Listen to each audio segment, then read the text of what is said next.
ఒక హీరో వెలుగులోకి రావాలంటే సిచ్యువేషన్ చాలా టఫ్గా ఉండాలి. ఇక అంతా అయిపోయిందిలే అన్న పరిస్థితి నుంచి ఇంకా ఉందిలే అన్న నమ్మకం కలిగించాలి. నేను మాట్లాడుతుంది లక్నో సూపర్ జైంట్స్ కొత్త హీరో ముకుల్ చౌదరి గురించే. 182 పరుగుల టార్గెట్ తను క్రీజులోకి వచ్చేసరికి అవతల ఎండ్లో ఆయుష్ బడోని ఉన్నాడు, మంచిగా సెట్ అయి ఉన్నాడు. కానీ అప్పటికి 48 బాల్స్లో 72 రన్స్ టార్గెట్గా ఉంది లక్నో సూపర్ జైంట్స్కి. బడోని తనకి స్ట్రైకింగ్ చాలాసేపు వరకు ఇవ్వలేదు. ఒక 10 బాల్స్ వరకు ముకుల్ మొదటి 10 బాల్స్ వరకు కూడా నాన్ స్ట్రైకర్ ఎండ్లోనే ఉన్నాడు. ఆ టైంలో ఆయుష్ బడోని నవదీప్ సైని వేసినటువంటి ఇన్నింగ్స్ 14వ ఓవర్లో 15 రన్స్ రాబట్టుకున్నాడు. వరుసగా 4లు బాదాడు. అప్పటికి ముకుల్ చౌదరి నాన్ స్ట్రైకర్ ఎండ్లో అంతా చూస్తూ ఉన్నాడు. ఆ నెక్స్ట్ ఓవర్లో అనుకుల్ రాయ్ తను కూడా కొన్ని డాట్ బాల్స్ వేశాడు ఆయుష్ బడోనికి. ఆ తర్వాత ఆయుష్ బడోని ఒక సిక్సర్తో తన హాఫ్ సెంచరీ కూడా పూర్తి చేసుకున్నాడు. ఇదంతా ముకుల్ చౌదరి మరో ఎండ్ నుంచి గమనిస్తూనే ఉన్నాడు.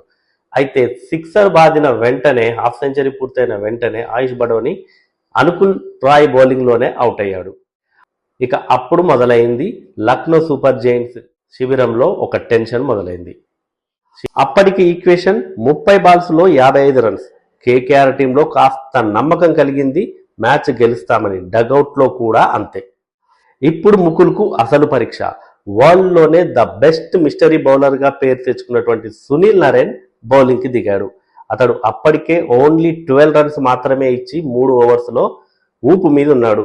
తన చివరి ఓవర్ వేయడానికి వచ్చాడు. వరుసగా 3 డాట్ బాల్స్ ఆడాడు. ఆ తర్వాత ఒక సింగిల్ తీసిచ్చాడు. అయితే మరో ఎండ్లో ఉన్నటువంటి మొహమ్మద్ షమి 5th బాల్ని డాట్ బాల్గా ఆడాడు. 6th బాల్కి అవుట్ అయ్యాడు. సో ఇప్పుడు అసలు సినిమా మొదలైంది. ఇక లక్నో సూపర్ జైంట్స్లో కూడా టెన్షన్. మ్యాచ్ గెలుస్తామా గెలవమా? కేకేఆర్కి మాత్రం కొంచెం హ్యాపీ, ఎందుకంటే వికెట్లు పడుతూనే ఉన్నాయి కాబట్టి, టాస్క్ కూడా వాళ్ళు సాధించాల్సింది ఎక్కువ ఉంది కాబట్టి గెలుస్తాము అన్న నమ్మకం కేకేఆర్లో కలిగింది. ఎల్ఎస్జికి ఈక్వేషన్ 24 బాల్స్లో 54 రన్స్. కేకేఆర్ ముఖంలో కాస్త ఆనందం. ఇక మ్యాచ్ గెలుస్తాము అన్న నమ్మకం కొద్ది కొద్దిగా పెరుగుతుంది. కానీ వాళ్ళకి తెలియదు పాపం, అసలైన రోలర్ కోస్టర్ ఇప్పటి నుంచే మొదలవుతుందని. వాళ్ళ ఆనందానికి కారణం కూడా అప్పటికే 2 వికెట్లు తీసి ఊపు మీద ఉన్న వైభవ్ అరోరా బౌలింగ్కి వచ్చాడు. మరి కొత్త కుర్రాడు ముకుల్ చౌదరి ఎలా ఎదుర్కొంటాడు వైభవ్ని, వికెట్ ఇస్తాడా అని అనుకున్నారు. తొలి 2 బాల్స్ని డాట్ బాల్స్గా మలిచాడు వైభవ్ అరోరా. ఆ తర్వాత ఒక 4 కొట్టాడు ముకుల్ చౌదరి. ఈ 4ని అందరూ ఎంజాయ్ చేశారు, కానీ దీనిపై పెద్దగా ఓవర్ రియాక్ట్ ఏమీ కాలేదు. అందరూ కూడా నార్మల్గా కొట్టిన 4 అనుకున్నారు. కానీ ఆ తర్వాత వైభవ్ అరోరా వేసిన యార్కర్కి ముకుల్ చౌదరి కొట్టిన సిక్సర్ హెలికాప్టర్ షాట్తో ఆడి ఆ సిక్సర్ను లాంచ్ చేశాడు స్టాండ్స్లోకి. అప్పుడు అర్థమైంది ఇతడిలో ఏదో స్పెషల్ టాలెంట్ ఉంది అని. కేకేఆర్ కెప్టెన్ రహానే గుండెల్లో కూడా భయం మొదలైంది అప్పుడే.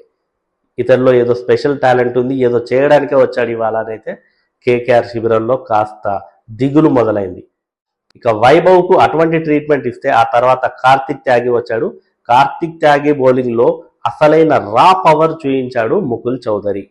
అసలు ఆ బాల్ 6 కొట్టాల్సిన బాలే కాదు అన్న బాల్ని తను గట్టిగా తన పవర్ మొత్తం ఉపయోగించి సిక్సర్ బాదాడు.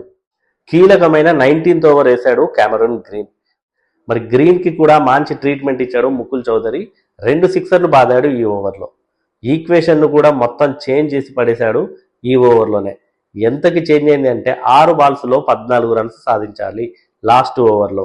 మరి ఇక్కడి దాకా అసలు ముకుల్ చౌదరి మ్యాచ్ తీసుకొస్తాడని అయితే ఎవరు అనుకోలేదు. కానీ ఇప్పుడు అతని మీద నమ్మకం కలిగింది. ఏదో అద్భుతం చేస్తాడు, మ్యాచ్ గెలిపిస్తాడు అన్న నమ్మకం అయితే చాలా మందికి కలిగింది. అతను క్రీజులోకి వచ్చినప్పుడు అందరూ నార్మల్గానే అనుకున్నారు. కానీ ఈ మధ్యలో చేసిన ఆ విధ్వంసం చూసిన తర్వాత అతని మీద నమ్మకం పెంచుకున్నారు. అద్భుతం చేస్తాడు అని అయితే అనుకున్నారు. సరిగ్గా అదే చేసి చూపించాడు.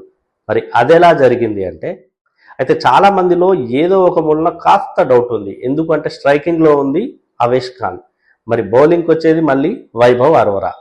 వైభవ్ అరోరా వేసిన బాల్ని ఫస్ట్ బాల్కే సింగిల్ తీశాడు అవేష్ ఖాన్. ఆ సింగిల్ తీయడంతో చాలా మంది ఊపిరి పీల్చుకున్నారు లక్నో సపోర్టర్స్. అవేష్ ఖాన్ సింగిల్ తీసి ఇచ్చాడో లేదో ముకుల్ చౌదరి క్రీజులోకి వెళ్ళిన వెంటనే సిక్సర్ బాదాడు. ఇప్పుడు ఈక్వేషన్ ఈజీగా మారిపోయింది. 4 బాల్స్లో 7 రన్స్. ఇక అయిపోయింది అని అంతా అనుకున్నారు. కానీ వైభవ్ అరోరా దానికి మరింత టెన్షన్ పుట్టించాడు, వరుసగా 2 డాట్ బాల్స్ వేసి. ఇప్పుడు ఈక్వేషన్ 2 బాల్స్లో 7 రన్స్. ఖచ్చితంగా ఒక బౌండరీ కొట్టాల్సిందే. Vaibhav Arora wide wide yorker సంధించాడు. ఆ వైడ్ యార్కర్ ని రీచ్ అయ్యి తన రీచ్ లో లేకున్నా కూడా దాన్ని చేరుకొని కవర్స్ మీదుగా సిక్సర్ సాధించాడు ముకుల్ చౌదరి. లక్నోలో సెలబ్రేషన్స్ మొదలయ్యాయి.